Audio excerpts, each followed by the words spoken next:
반갑습니다. 자, 합창들 하시고 우리 발보리심 개송 같이 한번 하고 시작하도록 하겠습니다. 제가 하는 대로 따라 하시면 되겠습니다. 어머니이신 일체 생명들이 항상 평안하고 행복하기를 바라며 이들을 돕기 위해서 완전한 깨달음을 얻겠습니다. 바로 하시고.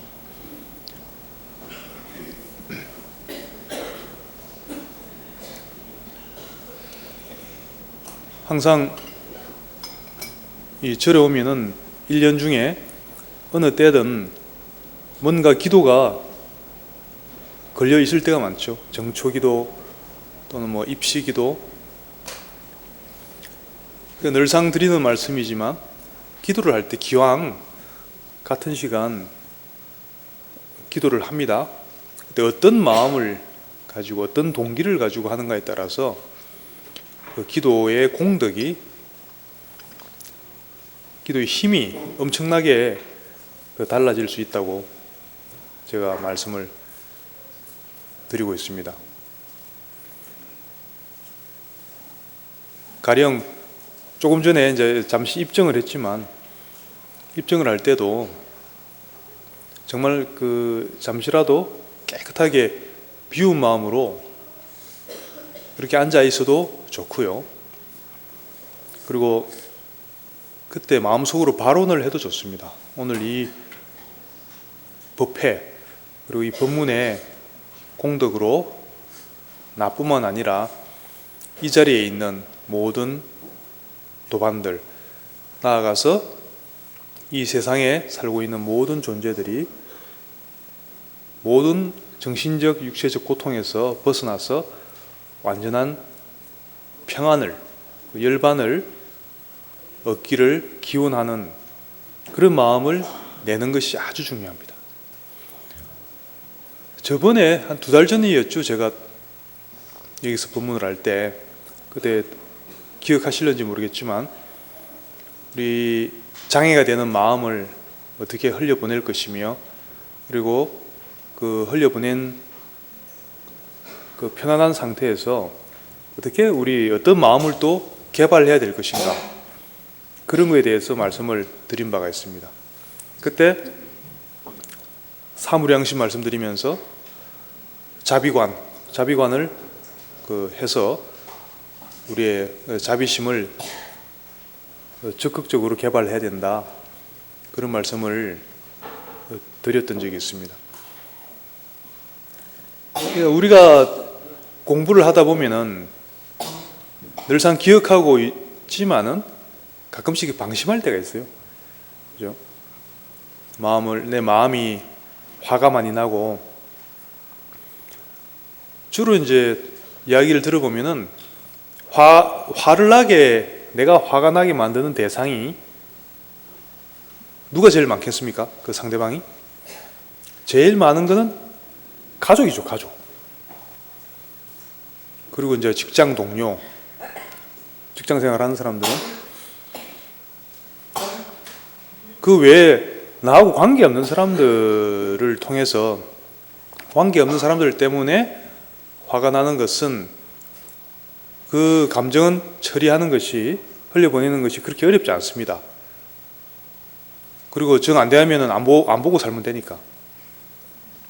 근데 가족들은 뭐 안 보고 살 수도 없고, 이제 속에 천불이 날 때가 많은데 뭐 어떻게 할 수도 없고, 그렇지 않습니까? 대개 보면 주로 가까운 사람, 주로 가족이겠죠. 가족들 때문에 화병이 나는 그런 경우가 많습니다. 그래서 저번에 말씀드렸다시피 우리가 절에 다니면서 이제 불교의 지혜라는 게 무엇이냐면은, 그런 경우에 바로 필요한 게 지혜입니다. 저 남편 때문에 아니면은 자식들 때문에 우라병이 나서 몸도 안 좋아지고 하는 줄 알았더니 알고 보니까 그 가족 때문에 그런 것이 아니라 화를 일으키는 것은 내 자신이더라 하는 것을 볼 줄 알아야 됩니다.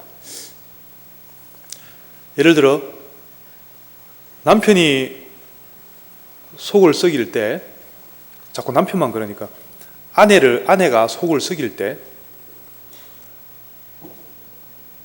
마음이 많이 상하지 않습니까? 아니면 자녀들이 말을 잘 듣지 않을 때 속이 많이 상한데, 반대로 남편이 속을 썩이거나 자녀들이 말을 한 번 안 들을 때마다 내 통장에 100만 원씩 누가 넣어준다고 하면은 달라지겠죠.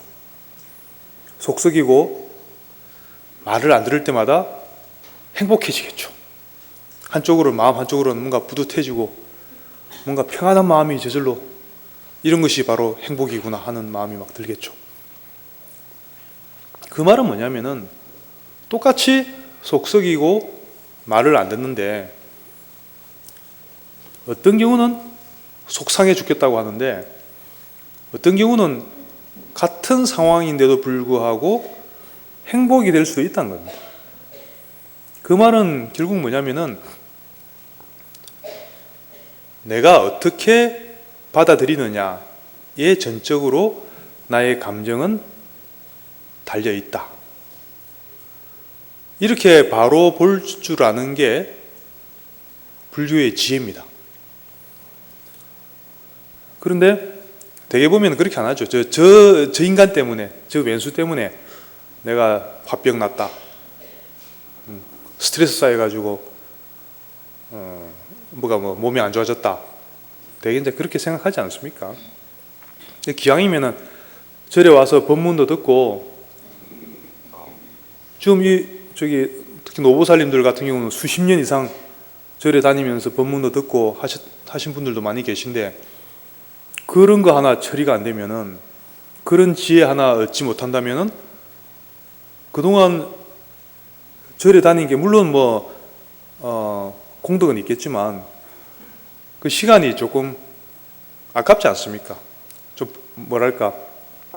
얻어가는 게 너무 부족하지 않습니까? 그 정도 지혜마저도 얻어가지 못한다면은. 그래서 정말 우라병, 괴로운 마음이죠. 화병이죠. 그 화병의 원인이 무엇인가를 정확하게 보는 게 좋습니다. 저 남편이 그렇게 속을 썩일 때도 저 왼수 때문에 내가 못 살지 이렇게 생각할 수도 있고, 뭔가 저 사람과 나 사이에 풀어야 될 어떤 업의 인연이 있어서 저 사람이 나를 이렇게 괴롭히는구나, 내가 갚아야 될 어떤 업의 인연이 있어서 나를 저렇게 괴롭히는구나, 그렇다면 저렇게 나를 괴롭혀 주면 줄수록 업장은 소멸되고 있다는 얘기잖아요. 그래서 그러면은 내 업장을 저렇게 소멸시켜줘서 얼마나 고맙습니까? 괴롭혀 주면 줄수록 고마운 겁니다. 남편뿐만 아니라 어떤 상대든지 왜 부당하게, 억울하게 나를 괴롭히는 경우가 발생할 수 있지 않습니까? 그런 경우 다 마찬가지입니다. 우리 이 세상에는, 최소한 불자 여러분들 한테는 이 세상에는 우연이라는 게 없습니다. 그죠? 모든 스쳐 지나가는 인연도 다 필연이지 우연이 되는 건 없습니다. 다 이유가 있어서 그런 일이 생기는 겁니다. 뭔가 내가 꼭 금생의 과거든 과거생이든 그 사람하고 관계 속에서 내가 뭔가 잘못한 게 있기 때문에 뭔가 그 사람에 대해서 악심을 품고 괴롭히고 했던 그런 과거 역사가 있기 때문에 그 사람이 지금 나에게 나타나서 나를 괴롭히고 있는 거예요. 정확하지 않습니까? 그죠? 우리 불교의 인과법에 비추봤을 때, 그러면 저 사람이, 내가 생판 모르는 사람이 또는 가족이 자꾸 내 말도 안 듣고 자꾸 괴롭힌다는 거죠. 그러면은 그때 그 지혜가 있는 사람들은 즉시 내 자신을 돌이켜봐야 되는 겁니다. 내가 뭔가 잘못한 게 또 있었구나. 그러니까 또 이런 인연이 나타나는구나. 그리고 저렇게 나를 일깨워 주니까 정말 감사한 일이구나. 이렇게 받아들이는, 나를 괴롭히는 그 인연이 얼마나 감사한 인연이라는 것을 여러분들 꼭 기억하셔야 됩니다. 그럴 때마다 감사합니다, 감사합니다 이렇게 오히려 미워하는 게 아니라, 미워하는 마음으로 반응을 해버리면요, 안 그래도 안 좋은 업을 지어가지고 그런 일이 생기는 건데, 거기서 또 미워하는 마음으로 반응을 해버리면은 그 악업이 더 정장된다, 이렇게 더 커진다고 이야기합니다. 악업이 더 커지고 해결이 안 되는 거죠. 그리고 커진 악업은 다시 또 부메랑처럼 내 삶에 또 돌아오겠죠. 계속해서 안 좋은 일이 생기겠죠. 그래서 지혜가 있는 우리 일회사 불자 여러분들은 혹시 이제 살면서 그런 일을 겪게 되더라도, 근데 많이 겪게 되겠죠. 크고 작게 뭔가 성가신 일, 짜증나는 일, 그리고 굉장히 걱정되는 일을 많이 겪게 됩니다. 그럴 때 내 마음 속으로는 그걸 지혜롭게 받아들이는 게 중요합니다. 지혜롭게 받아들인다는 것은 이게 다 업에 의해서 일어나는 일이기 때문에 이런 괴롭힘을 통해서 나의 업장이 소멸되는구나 라고 감사하게 받아들였을 때, 그때 비로소 그 업장이 소멸이 되고, 업장이 영원히 가진 않겠죠. 내가 정말로 제대로 해서 그 업장이 소멸되면 괴롭히던 그 상황은 사라지게 되어 있습니다.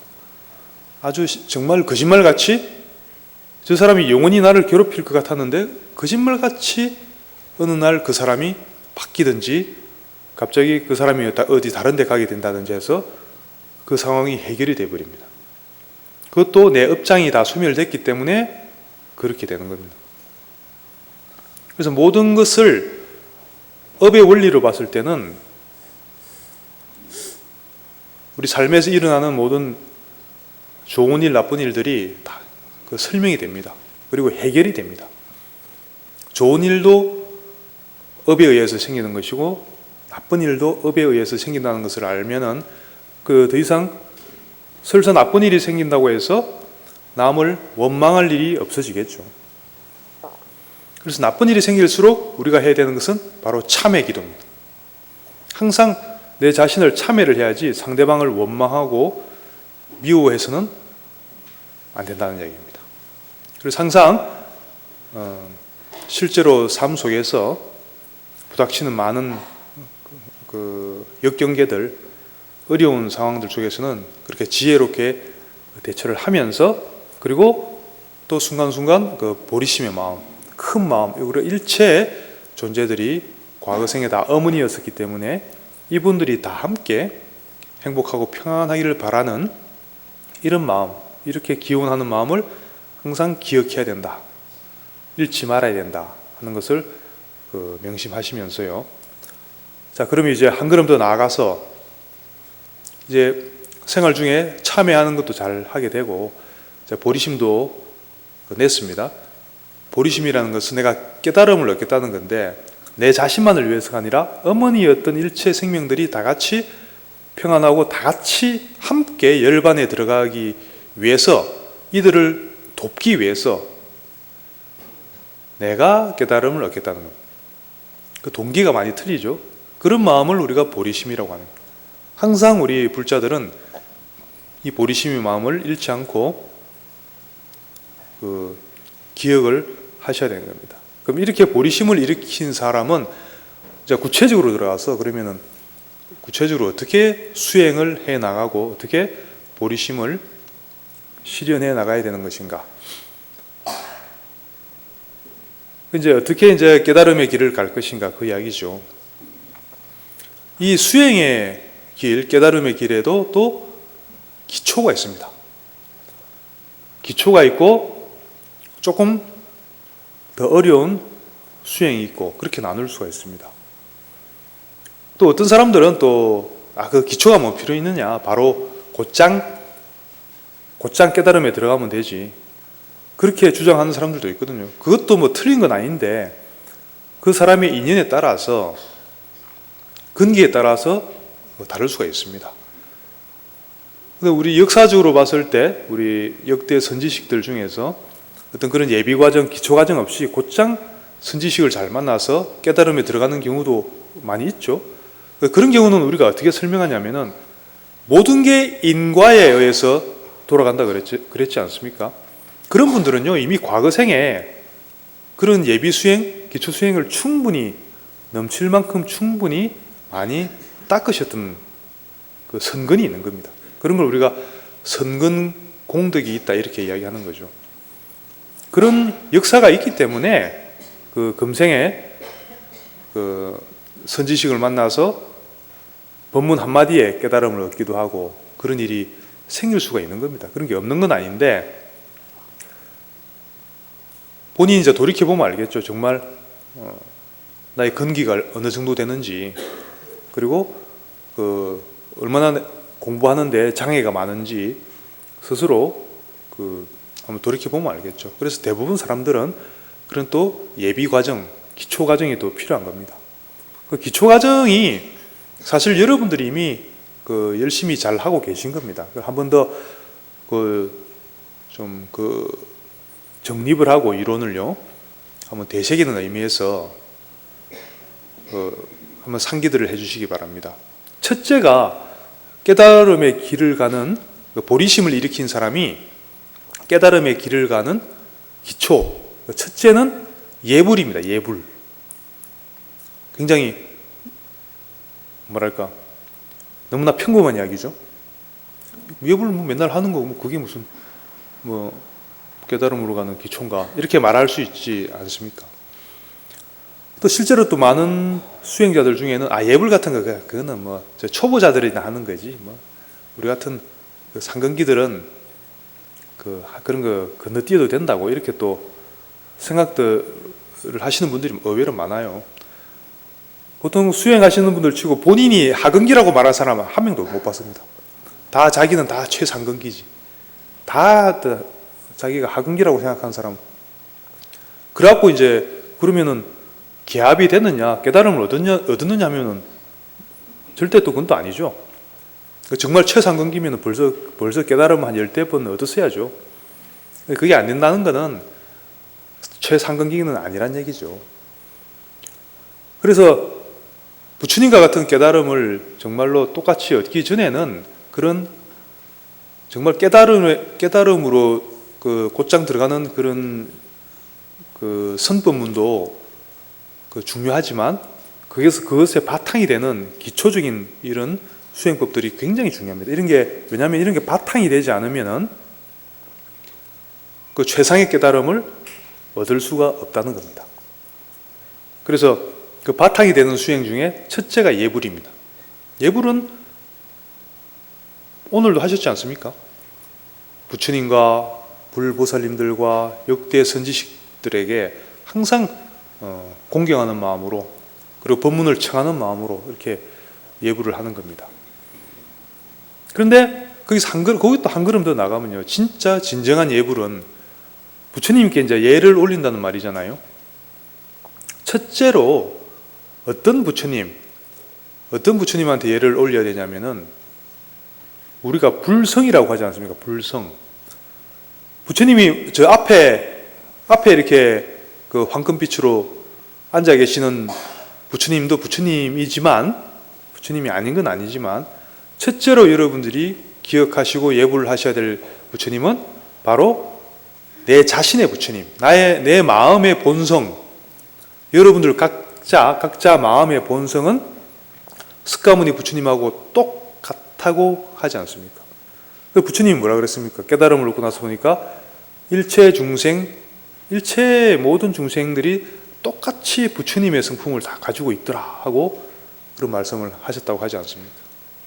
여러분들이 각각 그 겉모양만 다른 것이지 그 겉모양이 있게끔 만들어주는 그 본바탕, 우리가 본래 마음, 본래심이라고 또 하는데 본래 마음은 청정하고 이 청정한 본래 마음에는 무한한 부처님의 그런 공덕이 이미 다 갖춰져 있는 겁니다.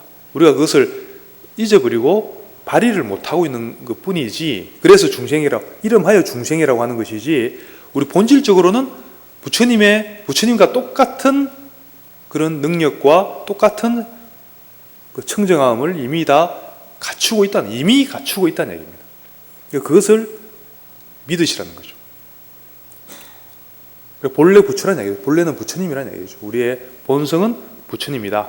부처님하고 똑같다. 이것을 믿고 들어가야 됩니다. 그래야지 그 수행이 제대로 그 바른 길로 인도가 되어질 수가 있습니다. 내 자신의 본래 부처님에 의해서 바른 길로 인도되어질 수가 있는 것입니다. 첫째 믿음은 나의 자성 부처님, 본래 바탕은 부처님이다 라는 것을 믿으시라는 것이고, 그렇다고 우리 앞에 보이는 이런 부처님, 석가모니 부처님과 역대 보살님들, 선지식들을 믿지 말라는 얘기가 아니죠. 그분들은 어떻게 보시면 되냐면은 나의 본성인 본래 바탕인 우리가 자성 부처님이라고 보통 이야기하죠. 나의 본성인 이 부처님이 내 눈앞에 나타나서 나를 가르치기 위해서 내 앞에 나타난 화신이다, 이렇게 보시면 됩니다. 결국은 똑같은 겁니다. 스스로 내 그 본성을 곧장 보고 본성의 공덕대로 살아가면 되지만, 그게 안 되니까 내가 이해할 수 있게끔 내 눈앞에 나타나서, 사람 모습으로 나타나서, 또 경전의 모습으로 나타나서 나를 가르치고 있는 겁니다. 그렇게 보시면, 그렇게 받아들이면 또 그렇게 됩니다. 그렇게 보시란 얘기죠. 그렇게 안 보면 또 그렇게 안 되고, 희한한 것이 우리가 어떻게 보는가에 따라서 그게 바뀝니다. 일체가 다 부처님이고 부처님의 가르침이다, 이렇게 보면 또 실제로 또 그렇게 돼요. 그렇게 이렇게 변화가 됩니다. 몇 년 전에 어떤 일이 있었냐면은, 한때 인터넷에서 많이 떠돌던 이야기인데, 거기서 이제 아마 고우 큰 스님 같아요. 고우 큰 스님한테 어떤 그쪽 지역이 봉화거든요. 봉화에서 이제 식당을 운영하던 어떤 이제 사장님이 하도 장사가 안 돼가지고 이제 식당 문을 닫기 일부 직전까지 간 겁니다. 도저히 이건 답이 안 나오니까 이제 지푸라기라도 잡아본다는 심정으로 한번 가보셨대요. 고우 큰 스님. 거기서는 태백산 도인이라고 나오던데, 아마 그 근방에는 그 정도 역할을 하실 분이 아마 고우 큰 스님이지 싶어요. 그래 가서 이제 상담을 했답니다. 도저히 장사가 안 돼갖고 이거는 이제 큰일 났다고. 그러니까 고우 큰 스님께서 뭐라고 하셨냐면은, 그 한 가지, 그러면 기가 막히게 장사가 잘 될 수 있는 비법을 알려줄 테니까 그대로 한번 해볼 테냐. 그러니까 어차피 이제 망하게 생겼는데 그러면은 해보겠다고. 그러면 이제 그렇게 이야기가 됐답니다. 그래서 이제 뭘 알려주셨냐면은, 지금부터 식당에 가서 하루에 손님이 한 명이 오든지 두 명이 오든지 그 손님을 부처님하고 똑같이 봐라. 부처님이 모습을 화연해서, 그 손님으로 화연해서 나타나신 거로 생각을 하라고. 그리고 실제 부처님하고 똑같이 대하라고. 그렇게 일러줬답니다. 실화입니다, 실화. 그러니까 이제 간절하니까 이제 사람이 간절해야지 이제 뭘 해도 하게 되죠. 그래 이제 내려가서 그대로 큰 스님께서 그렇게 일러주시니까 그렇게 해 보셨나 봐요. 그래서 오는 사람마다 이렇게 부처님이라 대하고 정말 얼마나 극진하게 대했겠습니까? 그러니까 손님들이 이상하게 며칠 지나니까 그렇게 하루 종일 한두 명도 안 오던 손님이 자꾸 좀 두 명, 세 명 늘어나기 시작하더랍니다. 그런데 그 중에는 어떤 손님들은 와서 일종의 컨설팅을 해주더래요. 이 집에 음식 맛이 이러이러해서 이렇게 좀 바꿨으면 좋겠다, 이렇게 조언도 해주기도 하고, 뭔가 도움되는 일들이 자꾸 생기더랍니다. 그래서 그 메뉴도 한번 좀 바꿔보기도 하고 하면서 개발을 자꾸 해봤대요. 그러니까 점점 갑자기 손님, 뭐 단체 손님도 막 오기 시작하고 이러더니 몇 달 뒤에 한 3개월이라고 돼 있던데 3개월 뒤에는 장사가 너무 잘 돼가지고 그 종업원을 한 15명 거느리는 그런 그 봉화에서는 봉화 어디 그 식당 이름이 안 나와 있던데 한번 찾아봐야지. 종업원 15명 되는 아직 안 망하고 있는지 모르겠는데 그 몇 년 전 이야기. 그 큰 어마어마하게 큰 식당으로 급성장했다 그래요. 근데 그런 힘이 있습니다, 실제로. 결국은 어떻게 보느냐 문제거든. 상대를 내가 그전에는 그랬지 않겠습니까? 그 손님이 오면 이제 겉으로는 막 어서 오세요 하겠지만 속으로는 뭐라 그러겠습니까? 아이고 그 빨리 먹고 돈이나 빨리 내고 갔으면은 그죠? 그리고 뭐가 또 불평이라도 하면 아이고 자기 주제에 뭐 불평을 하냐고 좀 대충 주는 대로 좀 먹고 하지. 이렇게 우리가 보기 쉽지 않습니까? 손님을. 근데 그 마음을 태도를 180도 바꿔서 부처님하고 똑같이 보니까 실제로 부처님 같은 작용을 하더란 거죠. 그게 뭐냐면은 내가 그 상대방을 부처님으로 보니까 보는 순간부터 실제로 부처님이 되는 겁니다. 부처님이 따로 있는 게 아니고요.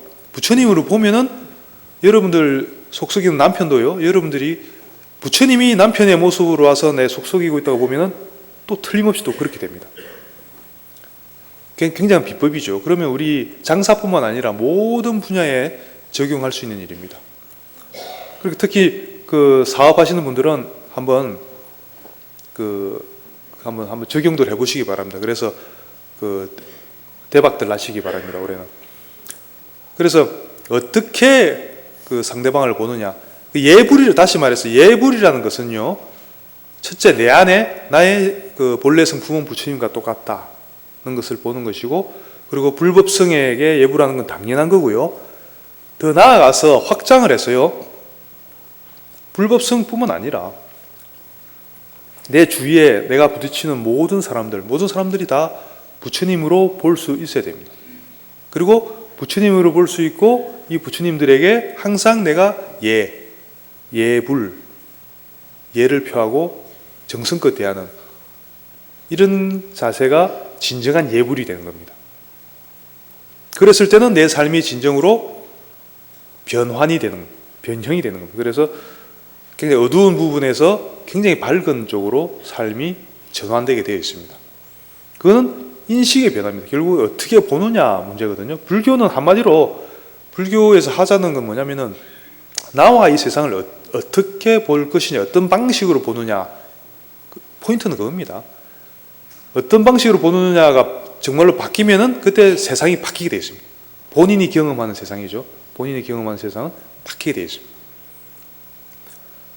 그래서 일체를 부처님으로 보고 그 부처님인 일체에게 항상 예불하는 자세를 가져야 된다. 여기 첫 번째입니다. 그러면 처음에 예불 그러니까 에게 뭐 그건 누구나 아는 거 아니냐 이렇게 생각했을 수도 있는데 듣고 보니까 이 장난이 아니죠. 예불만 잘해도 성불할 수 있겠다는 생각이 들죠. 실제로 그렇습니다. 예불 하나만 제대로 해도요 다 끝까지 갈 수도 있는 겁니다. 그래서 그 다음이 이제 예불 다음이 뭐냐면 공양입니다. 공양. 향공양, 꽃공양, 법공양 이렇게 항상 우리가 공양을 올리지 않습니까? 그 공양이 더 중요한데 그것도 똑같은 원리로 보시면 됩니다. 첫째로는 이제 법당에 와서 향공양 올리고 꽃공양 올리고 이것도 다 공양이죠. 공덕이 되겠죠. 근데 그 부처님이 제일 좋아하시는, 제일 기뻐하시는 그런 공양이 과연 뭘까요? 부처님이 진정으로 기뻐하시는 공양. 그걸 우리가 법공양이라고 합니다. 법공양. 법공양이란 것은 부처님의 가르침을 그대로 실천해 보이는 것을 우리가 법공양이라고 합니다. 방금 예불에 대해서 배웠잖아요. 예불을 어떻게 하는 것이다 라는 것을 배웠지 않습니까? 배웠으면은 배운 대로 그대로 하는 겁니다. 해서 실제로 본인이 아까 그 식당 하시는 분과 똑같이 그런 경험을, 그런 정득을 실제로 해보는 겁니다. 자기 삶 속에서. 그렇게 했을 때 그것이 이제 법 공양이 되고, 꼭 내가 뭐 물질적으로 뭘 올려야지 꼭 공양은 아니고요. 그렇게 실천해서 증득해 보였을 때 부처님께서는 가장 기뻐하신다는 거죠. 부처님을 기쁘게 해드리는 게 바로 공양 아니겠습니까? 그래서 공양 중에 최고의 공양은 법 공양이다. 그리고 그렇게 보시면 되고, 그리고 내 주위의 모든 사람들을 부처님으로 봐야 된다고 말씀드리지 않습니까? 그러면 부처님이 내 주위에 있는데, 그러면 그 주위에 있는 모든 부처님들께 내가 또 공양을 해야 되지 않겠습니까? 법공양만 하라는 건 아니고, 예를 들어 요즘 그런 이야기들 많이 하더만요. 내가 가진 게 없어도 공양할 수 있는 건, 부처님이신 주위 사람들한테 공양할 수 있는 건 얼마든지 있습니다. 제일 돈 안 들고 할 수 있는 공양이 어떤 게 있죠? 미소 공양, 그죠? 말 한마디라도 좀 따뜻하게 이렇게 정겹게 하고 미소를 보내주고, 상대방이 편안하게 기분 좋게 만들어주는 거. 상대방이 이제 기분 좋아지면 그게 바로 공양이거든요. 내가 돈을 한 100억 갖다 주는데도 상대방이 불쾌할 수도 있습니다. 뇌물 이런 거면 상대방이 불쾌할 수도 있잖아요. 그런 건 공양이 아니죠. 그래서 항상 미소 하나라도, 말 한마디라도 상대방을 편안하고 기분 좋게 해주는 그런 공양. 이런 것이 이제 진정한 공양이라고 할 수가 있겠습니다. 항상 배려를 해주고 주위 사람들에게 배려를 해주는 그런 자세, 이런 것이 이제 중요하다고 하겠습니다.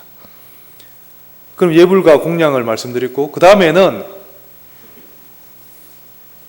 아까 서두에 말씀드렸지만 참회입니다. 참회. 알게 모르게 선업이든 악업이든 우리는 끊임없이 뭔가 업을 짓고 있습니다. 그렇죠? 그래서 그 업에 의해서 또 우리의 지금 이 순간에 짓고 있는 업에 의해서 또 미래의 삶이 또 결정되는 거고, 지금 이 순간의 삶은 내가 과거에 지었던 업에 의해서 지금 이 순간에 삶의 조건이 형성이 되는 것이죠. 그렇죠. 불교에서는 업이 딱 고정되어 있다고는 말하지 않습니다. 계속 지금 이 순간에 또 바뀔 수가 있는 거죠. 참회를 해서 없애고 또 선업을 짓고 하면 또 그 업이, 그 운명이 또 바뀔 수 있는 겁니다. 근데 알게 모르게 또 특히 악업, 안 좋은 업도 많이 짓게 되겠죠. 그래서 항상 우리가 참회하는 그런 습관을 들여야 되는 겁니다. 구체적으로 그러면은 참회하라고 하는데 그거 알겠는데, 그러면은 구체적으로 어떻게 좀 참회를 했으면 좋겠습니까? 이렇게 이제 물어보실 수가 있잖아요. 오늘 여러분들 했습니다. 천수경에 첫째가 나오죠. 천수경에 뭐가 나오죠? 시박참회 나오죠. 시박참회. 살생중재 금일참회. 기억하시죠? 그러니까 그거? 이렇게 이제 그 10가지 그 신구의로 짓는 업에 대해서 참회하는 게 나오지 않습니까? 그래서 우리가 늘상 일상생활 중에 계속 생각을 하고 혹시나 그 부분에 대해서 참회를 하는데, 참회를 언제 어떻게 하는 게 제일 좋냐면은, 혹시 내가 구업을 하나 지었다, 아니면 내가 욕을 한마디 했다, 무심결에, 그러면은 구업이 생겼잖아요. 욕이라는 거는 이제 악구가 되거든요. 악구에 이제 구업이 생겼죠. 지금 생긴 겁니다. 그러면 참회는 언제 하는 게 제일 좋냐면은, 그걸 좀 가지고 있다가 일요일 날 열애사 법당에 와서 참회하는 게 좋을까요? 아니면은 즉시 하는 게 좋을까요? 참회는 즉시 하는 거예요. 즉시. 자, 어떤 게 있냐면은, 누가 계산을 해놓은 게 있습니다. 예를 들어 우리가 모기 한 마리를 죽였을 때, 그렇게 가정을 했을 때, 이제 사수할 수도 있겠지만 업이 생겼겠죠. 내가 참회를 안 하잖아요. 참회 안 하면은 보름 후에는 그 모기 한 마리 죽인 업이 그대로 있는 게 아니고 자꾸 커진대요. 커져갖고 보름 후에는 1634마리 1634마리 죽인 업이 생긴대요. 내가 참회 안 하고 가만히 있으면은. 무슨 근거로 이렇게 했는지 모르겠지만 누가 할 일이 없는 사람이 계산해 봤답니다. 했더니 논서에 티벳 논서에 나오는 말입니다. 그러니까 보름 후에는 1634배만큼 악업이 커진다는 얘기예요. 그 처음에 지었던 업이 그대로만 있어도 괜찮은데 참여 안 하면 자꾸 커진다니까요. 그게. 근데 그게 사실은 말이 됩니다. 뭐냐면 우리가 거짓말을 할 때도 처음에 한번 거짓말하기가 어렵지, 한번 거짓말하고 내가 안 뉘우치면은 그 다음에 훨씬 쉽게 하게 되죠. 그리고 점점 나중에는 그게 잘못된 거란 것도 모르고 계속 거짓말하게 됩니다. 그렇게 우리 악업이 커지게 되어 있습니다.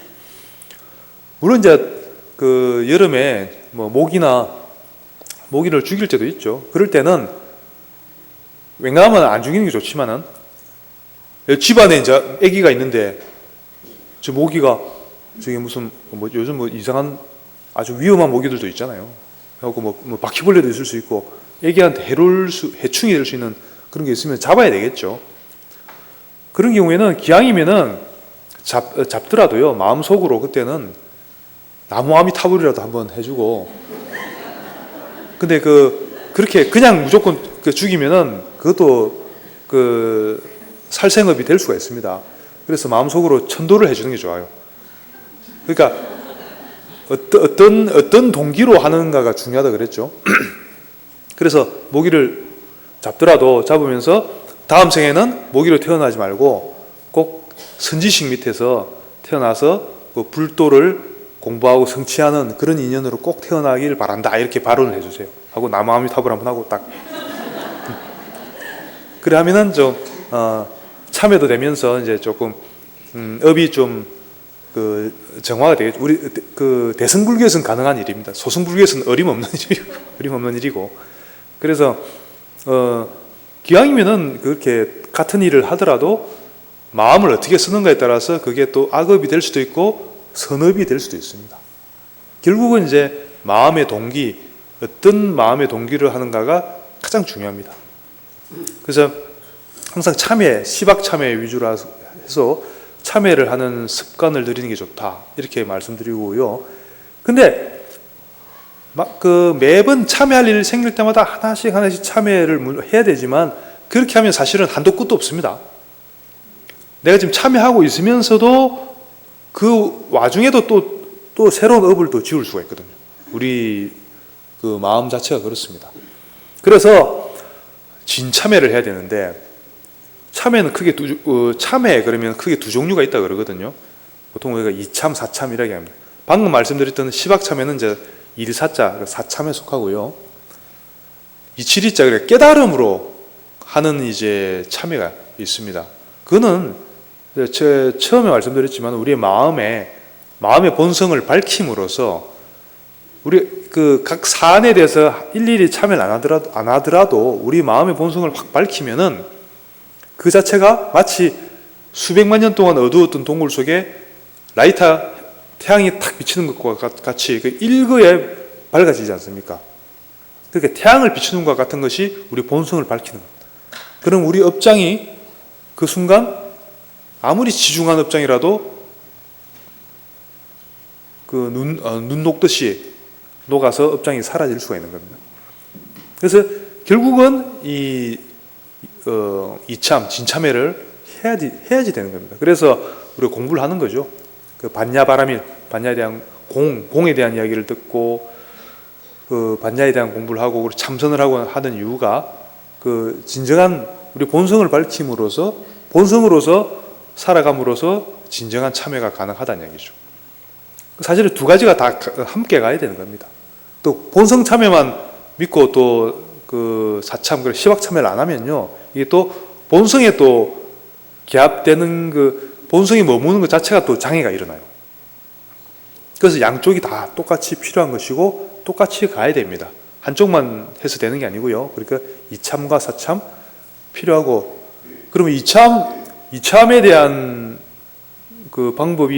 방법이라기보다도 이참에 대한 설명이 천수경에 바로 나옵니다. 시박참에 바로 뒤에 나옵니다. 그게 뭐죠? 죄무자성 종심기 심량멸시 제영망 제망심멸양구공 시정명이 진참회.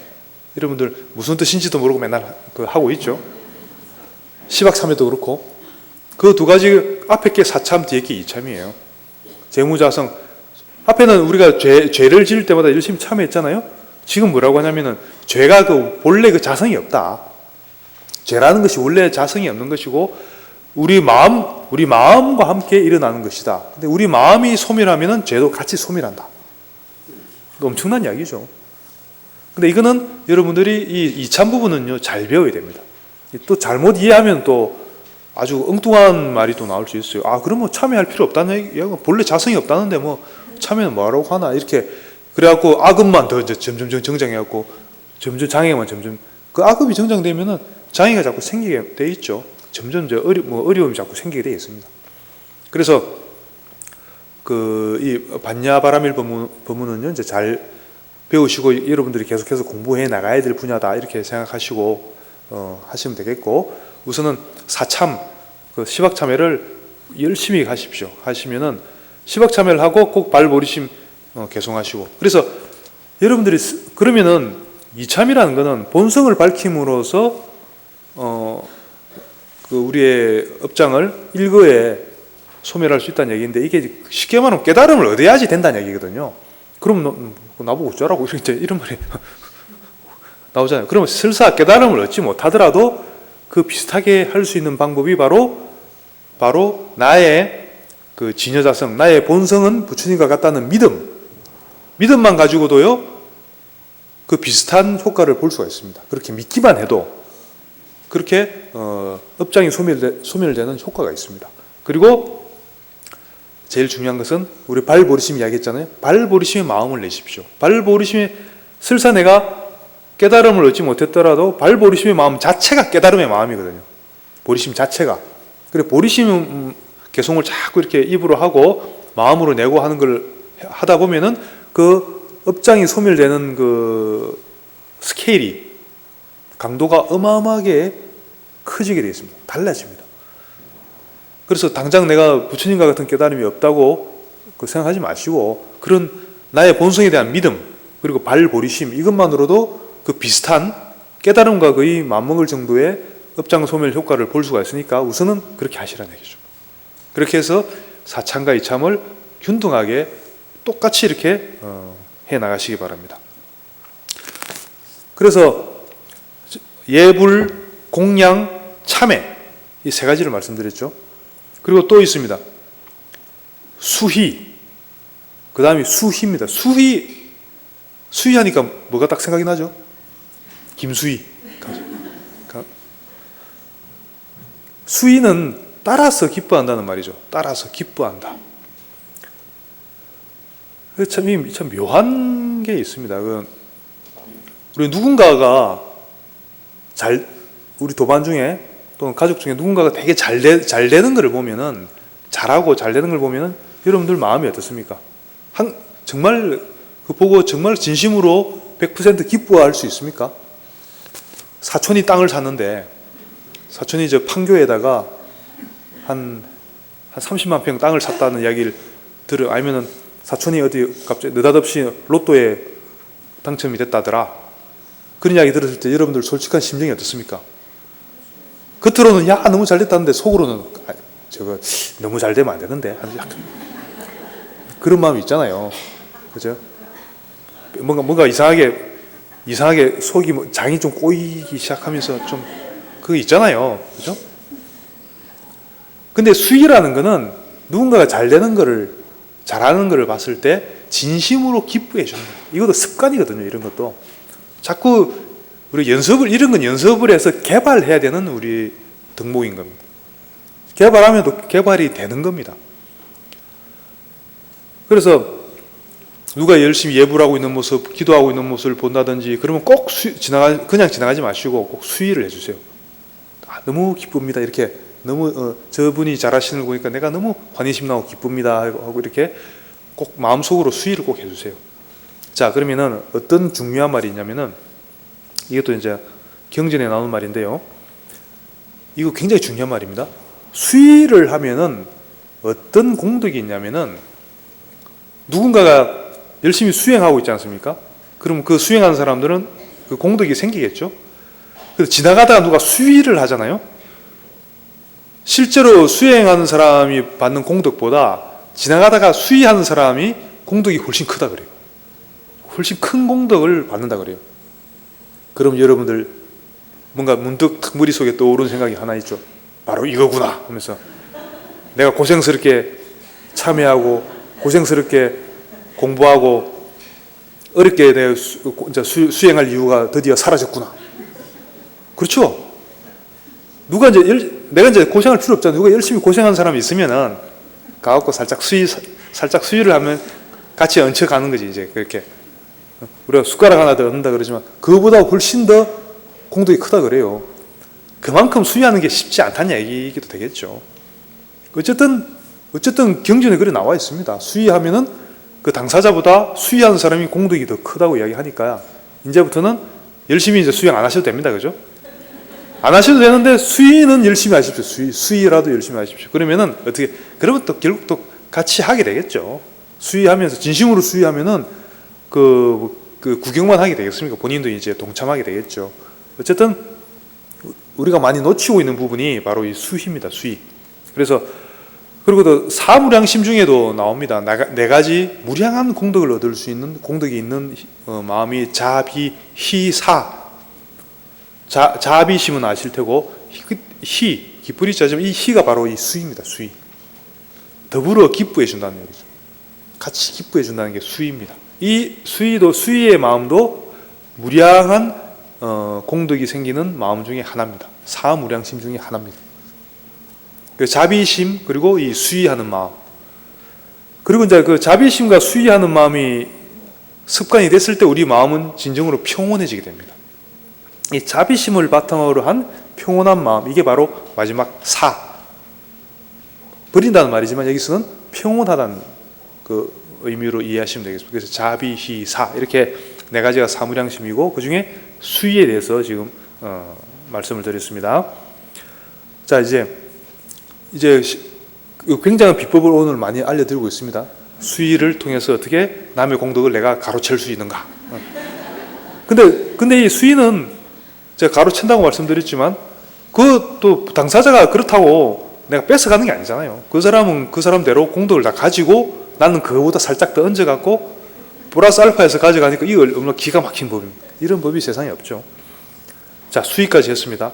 그러면 이제 뭐가 남았냐면 이제 권청이란 거는 이제 항상 지금도 이런 법문을 듣고 있습니다. 수위에 대한 법문 들었으니까 여러분들 지금부터 이제 그렇게 해서 그런 공덕을 얻을 수가 있게 됐잖아요. 그러니까 이런 법문을 자꾸 들어야 됩니다. 그러면은 이 세상에는 이제 선지식들이 많아요. 그렇게 여기도 이제 법문하러 오시는 스님들도 그렇고 주의심도 그렇고 항상 여러분들이 이제 그런 이제 선지식들에게 권청, 그러니까 법문을 좀 해달라고 그 좀 배우는 자세, 항상 배우는 자세로 모든 사람들에게 임하는 게 중요하다는 거죠. 이것도 마찬가지입니다. 첫째로 그 스님들한테 그리고 강사님들한테 그 권청을 해야 되는 게 첫 번째고요. 청법을 하는 게 첫 번째고 또 아까 말씀드렸지만 주위에 모든 사람들이 또 부처님이라 그랬죠. 법문이라는 게 깨달음으로 가는 길에 있어서 법문이라는 게 꼭 스님들한테만 듣는 게 아닙니다. 부처님이신 내 주위 사람들, 내 가족들.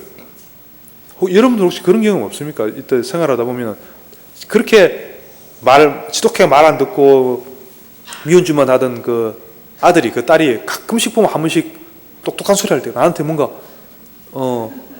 좀 아니 제가 저런 말도 하나 하게 뭔가 좀 꼭 부처님 같은 소리 할 때가 있어요. 그때는 실제로 그 아들 딸이 그 부처님이 되는 겁니다. 그 순간에는 순간순간 그런 식으로 법문을 하는 거예요. 부처님이 따로 이렇게 앉아만 계신 게 아니고 우리가 일체 모든 우주법계의 모든 존재가 사실은 불성의 부처님의 그 나툼이라고 보시면 되고요. 그러면 나의 가족들, 아들, 딸이 왜 부처님이 아니겠어요?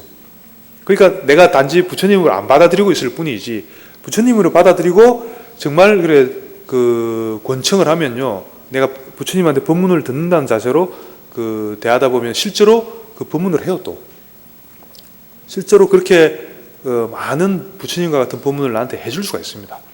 그래서 내 주위 사람들한테 항상 부처님과 같이 권청을 하라.